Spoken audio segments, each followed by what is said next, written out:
اچھا، ایک حدیث پاک کا مفہوم ہے جس کی راوی حضرت صفوان بن عسال رضی اللہ تعالیٰ عنہ وہ فرماتے ہیں کہ حدیث پاک کا مفہوم ہے کہ اللہ تعالیٰ نے مغرب کی جانب ایک دروازہ توبہ کے لیے بنایا ہے.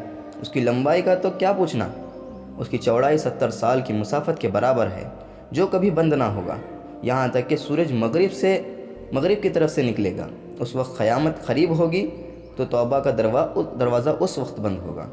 توبہ کا دروازہ ابھی بھی کھلا ہے، آج رات میں بھی کھلا ہے، کل دن میں بھی کھلا ہے. کب تک کھلا ہے؟ جب تک کہ مغرب سے سورج نہیں نکلے گا. تو دروازہ اتنا بڑا ہے تو توبہ ہماری قبول نہیں ہوگی کیا؟ اللہ حدیث میں اللہ تعالیٰ جو ہے فرماتے ہیں کہ اے میرے بندے کہ تو اتنے گناہ کر کہ زمین سے اٹھا کے آسمان کو ٹچ کر دے. نہیں کر سکتے، سارے انسان مل کے بھی نہیں کر سکتے اتنے گناہ کہ زمین سے اٹھائے اور آسمان کو ٹچ کر دیں. تو کیا جب آسمان کو گناہ ٹچ ہو جائیں گے تب اگر آ کے مجھے بول دیں، اور تو سمندر کے جھاگ کے برابر تو گناہ کر کے لا، پھر مجھے بول دیں کہ اللہ معاف کر دے تو میں معاف کر دوں گا. بڑی رحیم ذات ہے. بس ہمیں لینا نہیں آتا، معاف کرانا نہیں آتا.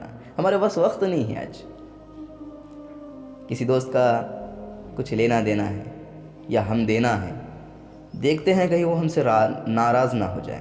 ہاں، کوئی ہمارے پیسے دینا ہے، بہت زیادہ پیسے دینا ہے اور تھوڑا طاقتور بھی ہے، تو ہم یہ نہیں سوچتے ہیں کہ اگر میں اس کو کچھ برا بھلا بول دوں گا تو جو میرے پیسے آنا ہے وہ کہیں بند نہ ہو جائے. یہ کوئی رشتہ دار ہیں جس سے بہت قریبی رشتہ داری ہے، ہم ان کے سامنے کچھ ایسے الفاظ نہ بول دیں، ان کا حق کوئی ٹوٹ نہ جائے ہم سے جو ہم سے وہ ناراض ہو جائیں. ارے سب سے مضبوط رشتہ، سب سے بہترین رشتہ تو اللہ اور بندے کا رشتہ ہے. اس رشتے کے بارے میں کچھ نہیں سوچ رہے کہ اللہ تعالیٰ تمہارے بارے میں کیا سوچیں گے. ہاں، میں نے اسے مٹی سے بنایا، میں نے اسے ماں کے دودھ سے پیٹ بھرایا، پھر اس کو باپ کی انگلی سے چلنا سکھایا، پھر اس کو زمانے کی جو ہے مصروفیات میں لگایا، اس کو کھانا دیا، ہوا دیا، پانی دیا، روشنی دیا، دولت دیا، طاقت دیا، صحت دیا، ہر چیز دیا اللہ تعالیٰ نے. پھر اس کے بعد وہ اپنے کاروبار میں مشغول ہو گیا، پھر شادی بیاہ ہو گیا، پھر جوانی، بڑھاپا، اس کے بعد موت. اس کے بعد میرے پاس آیا، جب میں پوچھوں گا اے میرے بندے میرے لیے تو کیا لایا،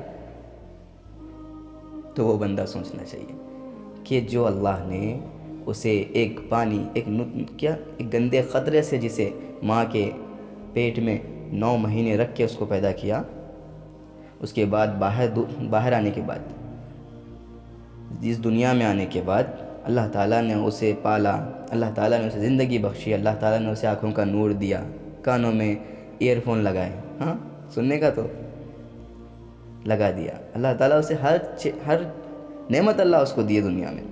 اور جب اللہ پوچھیں گے کہ تم میرے لیے کیا لایا، تو یہ کیا بتائے گا؟ خالی ہاتھ آیا.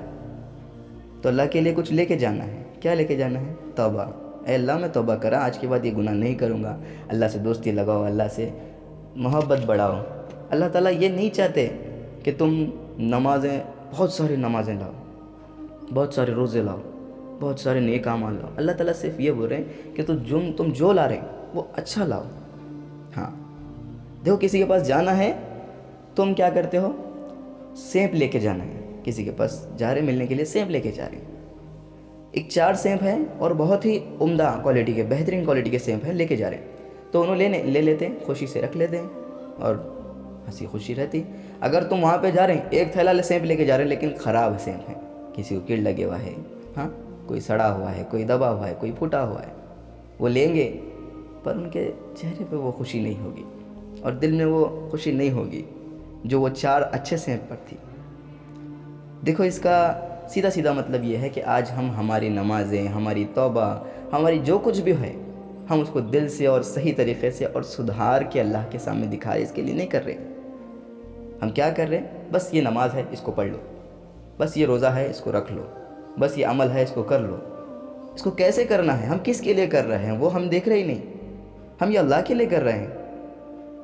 کسی بڑی شخصیت کی ویلکم کے لیے کرنا ہے، کسی بڑی شخصیت کے تحفے کے لیے کرنا ہے. ارے کسی کو تحفہ بھیجنا ہے تو اس کو سجا کے کر کے بھیجتے ہیں اچھے سے. لیکن اللہ کے پاس کچھ بھیجنا ہے تو کیسے بھیج رہے ہیں؟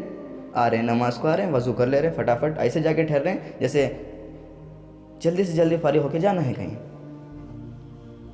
ارے نماز تو ایسی پڑھنا چاہیے جیسے میری زندگی کی آخری نماز ہے. توبہ کرو. بات تو توبہ کی چل رہی تھی.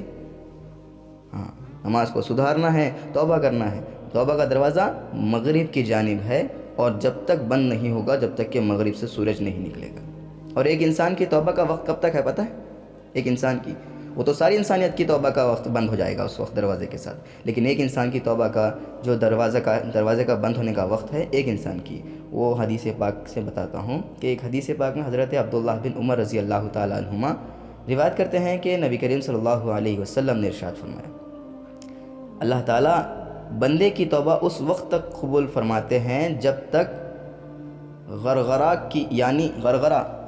یعنی نزا کی کیفیت شروع نہ ہو جائے. مطلب کیا ہے؟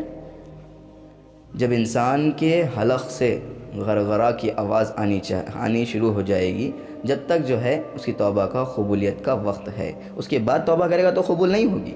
غرغرہ مطلب مرنے سے پہلے انسان، اگر کوئی انسان بیڈ پہ مر رہا ہے، کوئی ہاسپٹل میں مر رہا ہے، تو اس کے حلق سے ایک آواز آئے گی جو غر کی آواز آئے گی. تو سمجھ میں آنا چاہیے کہ وہ لاسٹ وقت ہے اس کا، اس کے بعد وہ زندہ نہیں رہے گا. تو اس وقت تک، جب تک موت کا فرشتہ نظر نہیں آ جاتا، تب تک توبہ کی قبولیت کا وقت ہے، چاہے تم کتنے بھی بڑے گنہگار ہو. فرعون کے اتنے گنہگار تو نہیں ہوگے تم. توبہ کرو نا. ارے توبہ کرنے میں جا رہا کیا؟ ارے اللہ تعالیٰ کے سامنے جا کے صرف بولنا ہے کہ اللہ میری توبہ، آج کے بعد میں یہ گناہ نہیں کروں گا، اور چھوڑ دو گناہ.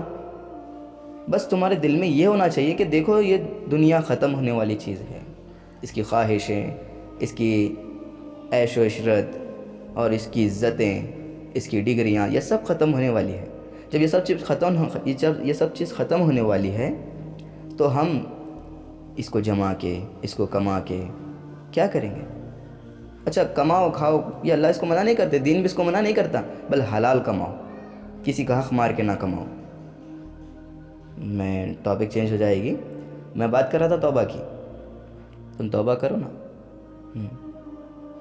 ایک واقعہ میں مولانا طارق جمیل صاحب کے بیان میں سنا تھا کہ ایک جو ہے مسجد کے امام تھے، اس کے گھر کے سامنے جو ہے ایک ایسی عورت کا گھر تھا جو لڑکیوں کو سپلائی کرتی تھی، لڑکیوں کو بیچتی تھی دوسروں کو.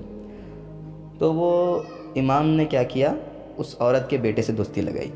اس کے بعد تھوڑے دن سلام دعا ہوتی رہی. اس کے بعد جو ہے اس نے ایک کیسٹ دی، جس کو کہا کہ یہ لے جا کے اپنے گھر میں لگاؤ اور سنتے رہو چلتے پھرتے. وہ لے کے گیا، بیان کی کیسٹ تھی، اس کو لگایا، چلتے پھرتے خود بھی سن رہا ہے، اس کی ماں بھی سن رہی ہے. ایک بار سنا، دو بار سنا، پھر اس کی ماں آ کے کہا یہ کیا ہے؟ یہ مولانا ہے، یہ مولانا کا بیان ہے. یہ کون دیے؟ یہ سامنے مسجد کے امام صاحب دیے. ایک اور بار لگا، ایک اور بار سنی، کہا اور ایک بار لگا، اور ایک بار سنی. اب اس کے بعد کہا یہ کس نے دی ہے؟ تو یہ سامنے امام صاحب نے. چل میرے پاس. بچے کو لے آئی اور مسجد کو آ گئی. مسجد میں جو ہے نماز پڑھ کے سب لوگ نکل رہے تھے، امام صاحب بھی نکل رہے تھے. رکایا، امام صاحب یہ کیسٹ آپ نے دیے؟ جی کہا میں نے دیے. کہا یہ اس کے اندر جو مولانا ہے وہ کون ہے؟ بولا کہ یہ میرے استاد ہیں، مولانا طارق جمیل صاحب کا بیان تھا اس کے اندر. اور کہنے لگی کہ یہ کہہ رہے ہیں کہ توبہ قبول ہوگی، توبہ سب کی قبول ہوگی، چاہے کتنا ہی بڑا گنہگار ہو. مولانا نے کہا ہاں قبول ہوگی. تو اس نے کہا تمہیں تو پتہ ہے میں کیا کام کرتی ہوں، کیا میری توبہ قبول ہوگی؟ کیا مائی، توبہ تو تب سب کی قبول ہوتی ہے. تو اس نے کہا میں تمہیں گواہ بناتی ہوں، آج سے میری توبہ. اس کے بعد جو ہے اگلے دن سے مسجد کو آنا شروع کر دی. اس کے بعد مسجد میں جو ہے عورتوں کا سیکشن بھی الگ تھا، تو وہاں پہ جا کے نماز پڑھنا شروع کر دی. رمضان، تراویح، روزے سب کرنا شروع کر دی. اس کے بعد کیا ہو گیا کہ رمضان کی 27ویں رات آئی اور نماز پڑھ رہی تھی سجدے میں. اور جب سے وہ نماز پڑھنا شروع کری، ہر نفل نماز میں سجدے میں روتی تھی، اے اللہ اگر میری توبہ قبول ہے تو مجھے اٹھا لے. رو رو کے دعا کرتی تھی عورتوں میں. اس کے بعد 27ویں رات کو سجدے میں اللہ نے اس کی روح کو قبض کر لیا.